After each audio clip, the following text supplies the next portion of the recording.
When you think of California in the 1960s, the sunshine, the surfboards, the cars, the endless summer, there's a soundtrack going on in the background, and odds are it's the Beach Boys. Their harmonies blended so perfectly, it was otherworldly, like harmonies drifting in from some paradise in another galaxy. At the center was Brian Wilson, the master harmonizer, writing everything himself and hearing arrangements in his head that no one else could imagine. Songs like God Only Knows doesn't just happen. They were meticulously built in Brian's mind and delivered to the world in flawless form.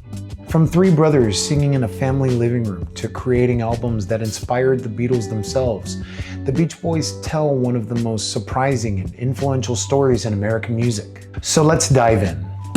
Welcome to episode 5. This is the Beach Boys for Beginners.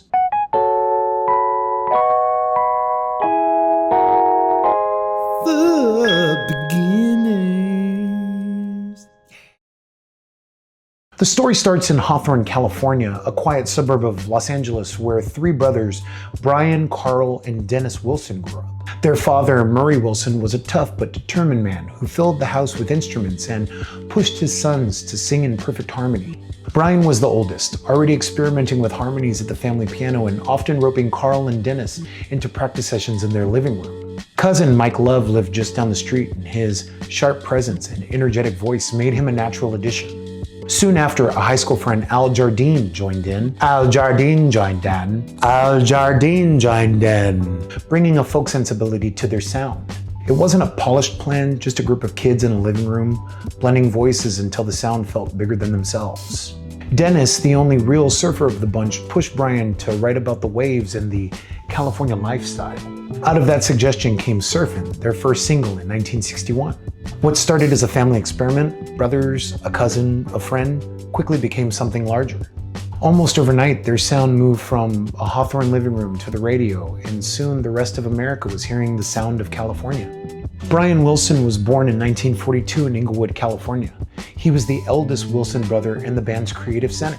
A composer, arranger, a visionary, he heard entire songs and vocal stacks in his head before anyone else. His genius for harmony and melody made him the architect of the Beach Boys sound. Carl Wilson was born in Hawthorne, California in 1946.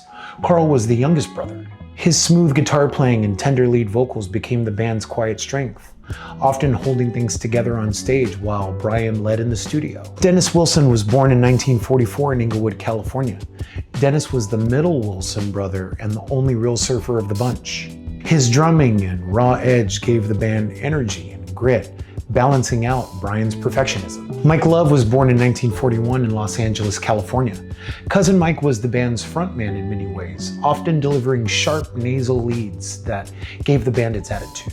His knack for lyrics and stage presence made him a vital piece of the puzzle. Al Jardine was born in 1942 in Lima, Ohio, but was raised in California.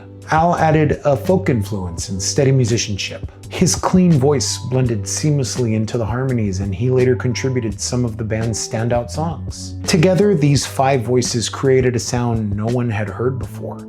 Harmonies so tight they felt like one instrument, yet so rich they stretched out like the California horizon. The Beach Boys first broke through with songs that bottled up California life and sold it to the world. Surfin' in 1961 was their debut, a local hit that set the tone. Then came the wave of car and surf anthems. Surfin Safari in 1962, and then Surfin U.S.A. and Surfin Girl in 1963.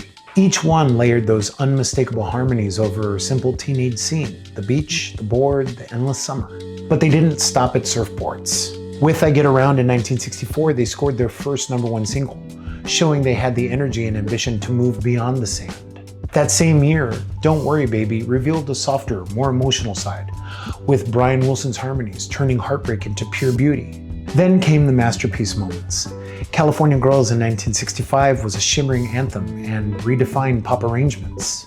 God Only Knows in 1966, often called one of the greatest songs ever written, showcased Brian's gift for harmony and emotional depth. Good Vibrations in 1966, with its layered sections and unforgettable theremin hook, proved that the Beach Boys could compete with anyone, even the Beatles, on innovation.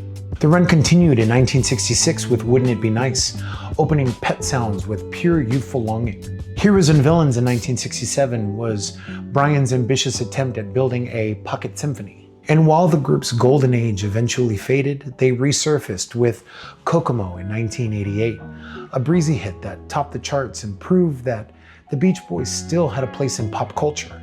To understand the Beach Boys, you have to look at the albums that marked each stage of their journey. Surfin U.S.A. in 1963 captured the California myth and launched them nationally. All Summer Long in 1964 cemented their reputation with classics like I Get Around.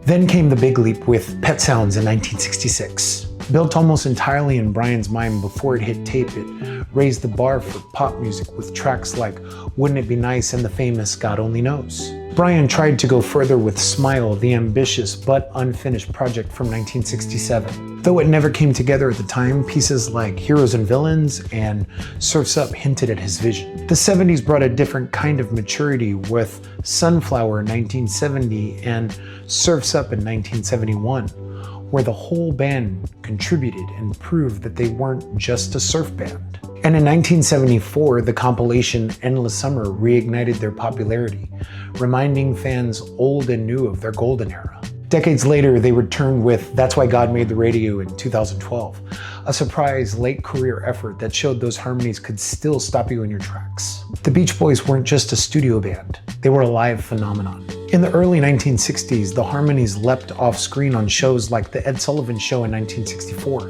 where America first saw the California sound come alive. By 1966, they were proving themselves on the world stage, playing at Royal Albert Hall in London, a sign that their music had traveled far beyond Hawthorne, California. And in 1985, they helped celebrate America's 4th of July at the National Mall in Washington, D.C., performing for a crowd of hundreds of thousands of people. And if you want a look at how Brian Wilson created Good Vibrations in the studio, I've linked a great documentary called How the Beach Boys Created Good Vibrations here on YouTube.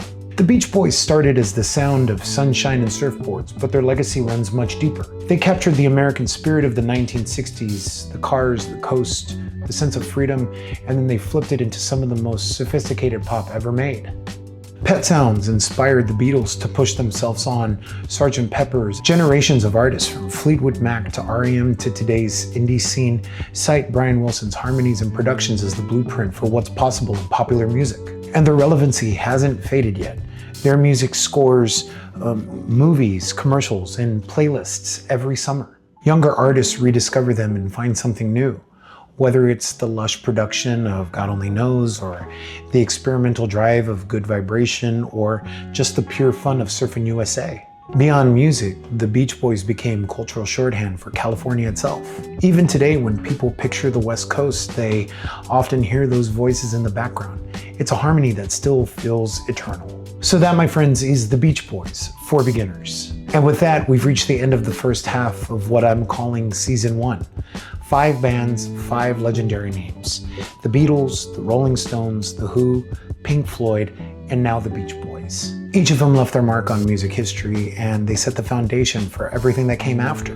But this journey is just getting started. Over the next 5 episodes, we're going to be opening the doors up even wider. In episode 6, we'll dive into Led Zeppelin, the band who brought raw power and mysticism to rock. Then we're going to cover Queen, where virtuosity met flamboyancy and rock became something theatrical and defiant and unforgettable. After that, we're going to cover Prince, master of reinvention, virtuoso of every instrument, and architect of a sound all his own. And then we're going to cover David Bowie, the ultimate chameleon, rewriting the rules for identity, art, and performance. So that, my friends, is episode 6 through 9, and episode 10, I've decided that that's a surprise that I'm going to save for the end of the season. So hit like, subscribe, drop a comment with your favorite Beach Boys song or memory, and let's keep on building this thing together. Don't forget, episode 6, we're going to be covering Led Zeppelin.